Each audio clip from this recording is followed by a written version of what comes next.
voy a intentar ordenar un poco el caos que tengo aquí encima de la mesa después de haberle escuchado y quisiera empezar diciendo que por respeto también parlamentario, como me he encontrado con el mismo problema que mis compañeros, no comentaré con profundidad el informe que nos ha enviado, porque esta vez era un fallo, la anterior vez fue otra, esta vez también nos ha llegado muy justito de tiempo y es complicado en algo farragoso, intenso,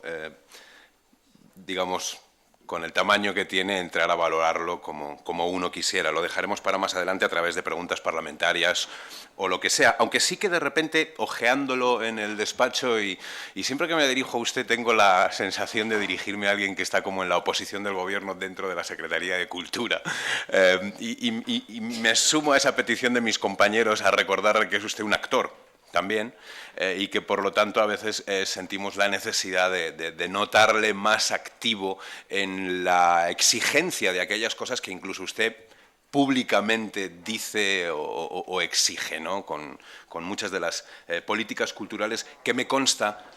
usted no se siente demasiado cómodo con ellas, más allá de que uno entiende cuáles son las obligaciones presupuestarias, pero bueno, su partido dice que las cosas mejoran, espero que pronto mejoren también en la inversión cultural y en la inversión artística. Decía que lo que me hacía a bote pronto de lo que yo había visto un poquito hoy, echándole un vistazo, me parecía que era complicado estudiar un plan estratégico tan amplio como el que usted nos presenta, y uno se preguntaba si no tendría más sentido establecer diversos planes estratégicos que tengan que ver con algunas de las áreas de su Secretaría de Cultura, con los museos, el plan estratégico de la Biblioteca Nacional, INAEM, etcétera, etcétera, para poder profundizar un poquito más en los aspectos que nos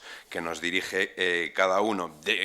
Hay otra cosa que siempre le he recordado a usted y también le he recordado al ministro y que me llamaba la atención viendo sobre todo el esquema del contenido de ese informe que nos traía usted hoy, y era la nula comunicación que yo ya le eché en cara al ministro y que esperaba que, al ser un ministerio que abarcaba las dos áreas, y a mí me interesa, es un tema que me interesa especialmente, y eso se refleja también en este informe, la nula comunicación que hay entre educación y cultura.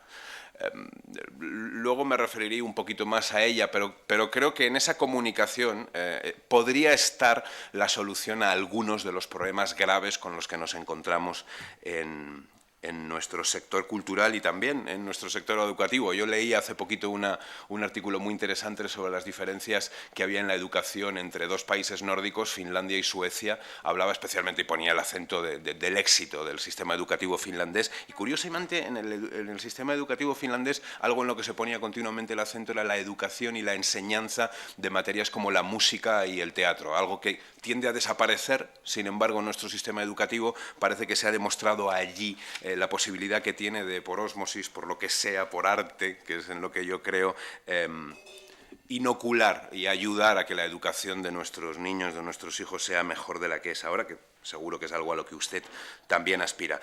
Yo quisiera apartarme un poquito del mensaje que se ha dado en cuanto, y paso a otro tema, al personal del INAEM. Y me consta, hablando con usted, que a veces hemos hecho alguna consideración al respecto. Yo me aparto un poco, y si se me permite la pequeña impertinencia, del punto de vista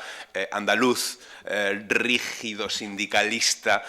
que opera también en estas actividades del INAEM y que yo, que he trabajado en él, he sido testigo cómo se convertían en un obstáculo serio para el trabajo artístico y para, por ejemplo, lo que decía el representante del PNV, a que algo que debe suceder, y que es que aquellas actividades, por ejemplo, el Centro Dramático Nacional, Orquesta Nacional y tal, giren y, por lo tanto, cumplan con uno de sus propósitos mucho más de lo que hacen ahora. Yo creo que es obvio que una plantilla que se dedica a algo meramente artístico no puede ser regida por los mismos convenios que rige a otro personal que trabaja en este tipo de administraciones. Esa rigidez es la responsable de muchos de los problemas con los que nos encontramos ahora. No voy a ser yo quien vaya en contra del puesto de trabajo de ningún técnico de este país. Tengo excelentes relaciones con ellos y he tenido una relación muy estrecha con ellos porque he estado de gira durante media vida con ellos por todas las ciudades y pueblos de España. Pero sí que es cierto que creo que debemos revisar, y todas las personas que se dedican a la gestión cultural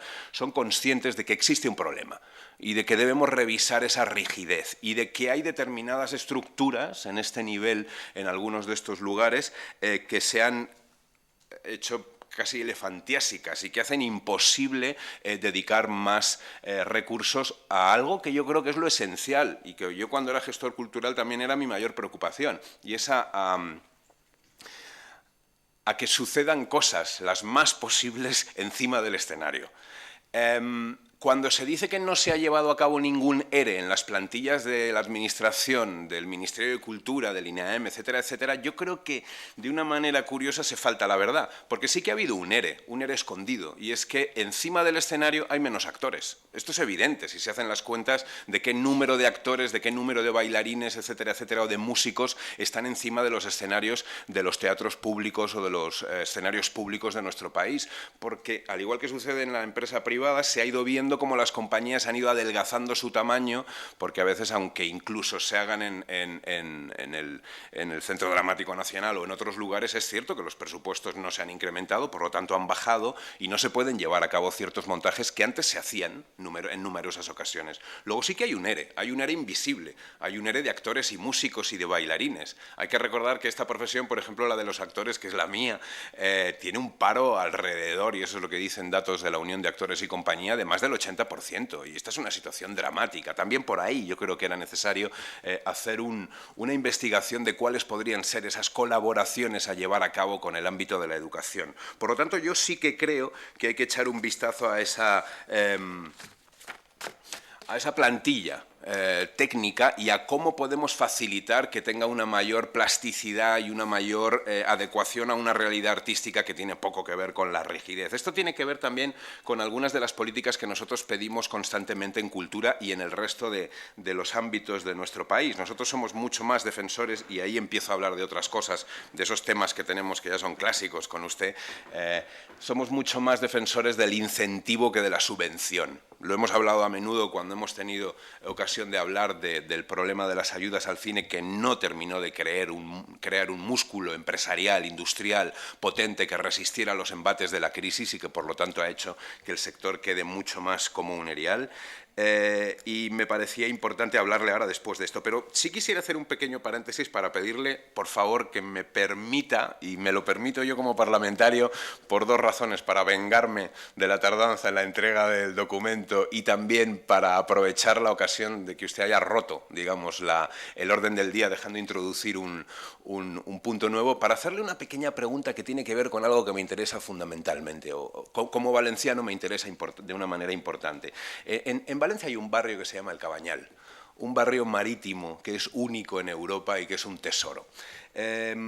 Ese tesoro está siendo atacado desde hace 17 años de una manera completamente absurda por una alcaldesa de Valencia, Rita Barberá, que, digamos, por orgullo y obcecación se ha empeñado, cuando ni siquiera tiene dinero para hacerlo, en destrozar ese barrio. En destrozar ese barrio permitiendo que se degrade de una manera vergonzosa, permitiendo que se degrade uno de los tesoros artísticos más importantes de una ciudad como la mía, que históricamente ha vivido de espaldas al mar, que ahora comienza a abrirse y que quiere renunciar. Uno no entiende por qué. Yo creo que es simplemente obcecación política a un tesoro que aportaría a la ciudad un valor añadido en algo como la cultura tan importante. La citada alcaldesa ha remitido una propuesta a su ministerio, al Ministerio de Cultura.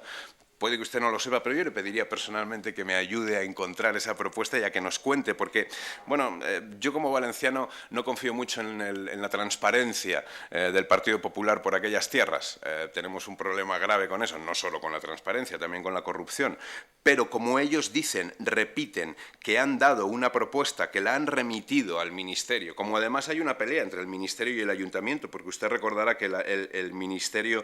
dijo que aquello era un expolio e intentó blindarlo con una ley. Me gustaría saber si tiene usted constancia de que se haya remitido ese proyecto y cuál es la respuesta que ustedes piensan darle. Vale, y ahora ya me voy al final y voy terminando, señor presidente. Seguimos con más de lo mismo, señor Lasalle. Seguimos con un IVA muy elevado y seguimos sin una ley de mecenazgo. Usted hoy nos ha permitido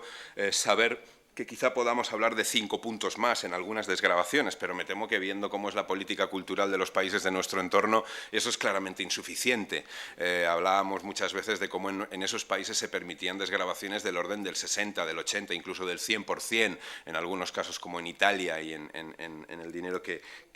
ponían algunas empresas, incentivos, repito, como decía antes, ¿no? Claro, esto no solamente pone en una desventaja, en una situación muy peligrosa a las empresas del sector en un momento de crisis en el que ya es complicado persistir. Dificulta también una de esas cosas que ustedes ponían en el prólogo, que es garantizar que todos los españoles tengan un acceso a la cultura,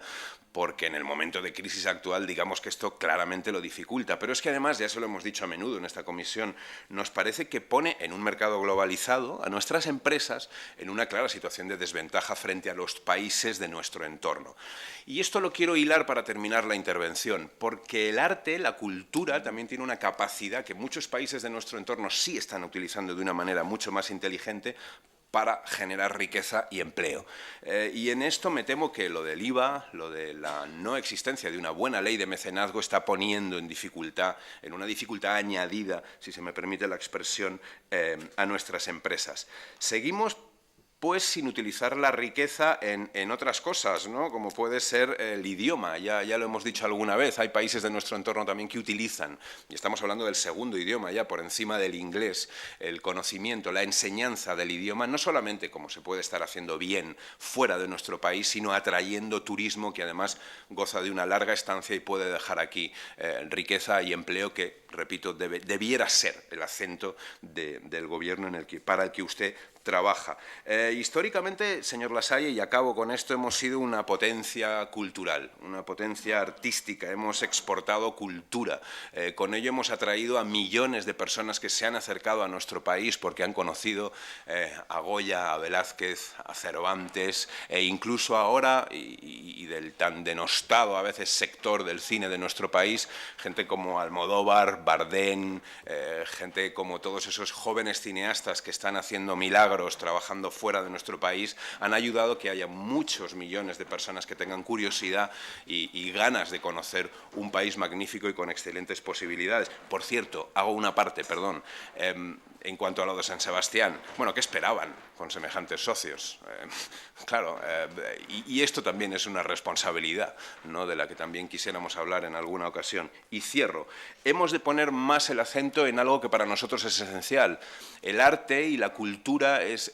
necesaria, es un derecho que tenemos todos los ciudadanos. Es algo que nos enriquece cuando asistimos a ella, pero repito, falta una política de su gobierno que permita también que cada vez más españoles puedan practicar ese arte y esa cultura. De ahí lo que yo le comentaba de la comunicación con la educación. Yo creo que eso ayudará a que la salud, a que cada uno de nosotros sea cada vez mejor persona, porque al final eso es lo que nos proporciona el arte y la cultura, pero yo creo que eso también ayudará a que la situación económica, a que la riqueza y el empleo crezcan en nuestro país. Yo le pediría a usted que no nos siga defraudando, que más allá de esas bien intencionadas declaraciones que hace a veces, intente hacer un pulso dentro del Gobierno, dentro del Ministerio, para conseguir lo que a mí me consta son cosas que usted cree que son justas. Gracias, señor presidente. Hay dos cuestiones con respecto a que ha planteado. Una era en relación al Cabañal, decirle que se está desarrollando un trabajo dentro de la Comisión Técnica que, de acuerdo con el Consejo de Ministros, se constituyó para tratar de articular una fórmula que permitiera salvaguardar un escenario de seguridad jurídica y de protección del patrimonio histórico en los términos que este país demanda. Y aquí solamente recordar que somos el segundo país en el mundo en la lista de ciudades y espacios de reconocimiento para la humanidad.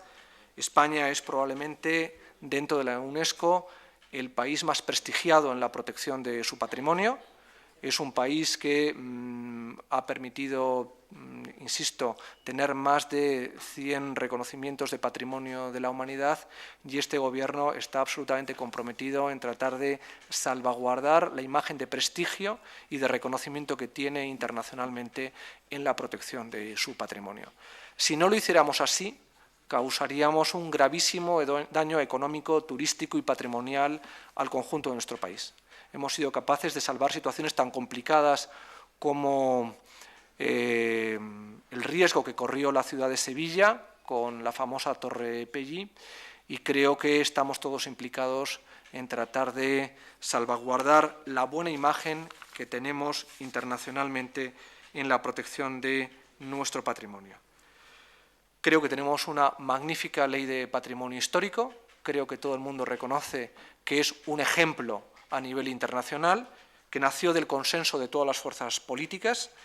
y estamos ahora mismo trabajando por desarrollar una ley de patrimonio inmaterial que esté a la altura del reconocimiento que, como digo, tiene nuestra ley de patrimonio histórico.